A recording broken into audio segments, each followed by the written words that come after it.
Do you believe that home prices will decline this year? Has the thought of that put your home buying or selling on hold? Has it made you feel stuck? We got a listener question. This is Jimmy in Ackworth, who says, it seems like we're seeing more homes coming on the market. Does this mean that prices are going to decline? This is a big, bold statement for me to say, but I don't really believe prices are going to decline. Are we going to see the level of decrease?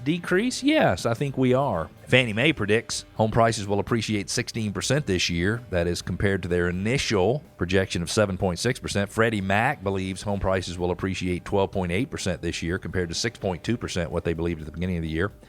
The National Association of Realtors believes home prices will increase 11.5%. They thought it was 5.1 at the beginning of the year. Zelman and Associates believes home prices will appreciate at 10% for the year. They thought it was 3% early on, and the Mortgage Bankers Association believe home prices will appreciate 2.7%. They believe 5.1% for the year. As the data shows, most of the sources of predictions or projections have adjusted up and now call for more appreciation than they originally projected this January.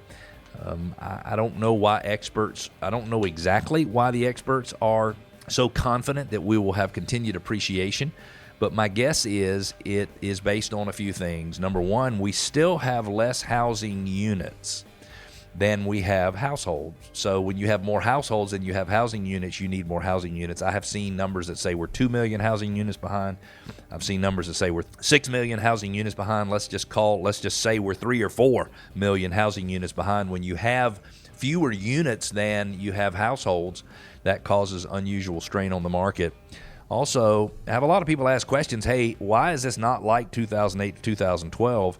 And the reality is, 2000 to 2006, there were some loosey-goosey lending standards in the United States. You had stated income, stated asset, or what we called back then liar's loans, where you just kind of make up whatever information you had. They'd loan you the money. You have someone working as a waitress that's probably a $40,000 job at the time, put down, I'm making $150,000, and they got approved for a mortgage as if they had $150,000 in income. The problem is, if you say you have $150,000 in income and you need that to qualify, and you don't have $150,000 in income, you can't make your payment. So back then, as housing values started to decrease, borrowers who were not qualified to buy the homes in the first place, and I'm not pointing any fingers at anybody. If you got caught in the mortgage crisis before to no fault of your own, please accept my apologies. I'm not judging you. I'm just saying there were a lot of loans made to people who had no ability to pay them back. So as soon as there started to be pressure on the market and there started to be some discussions of foreclosures, those buyers just folded and let the banks have their house back. I don't think that's what's going to happen in today's market.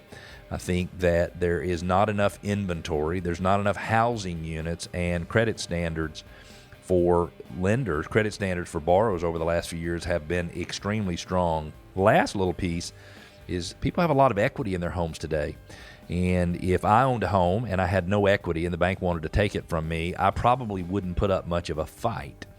But if I owned a home and I had $300,000 worth of equity and the bank decided it was going to try to take it from me, I say they better put both their hands up because they're going to get a fight. I'm going to fight to keep that house. And I think that is what all of us would do.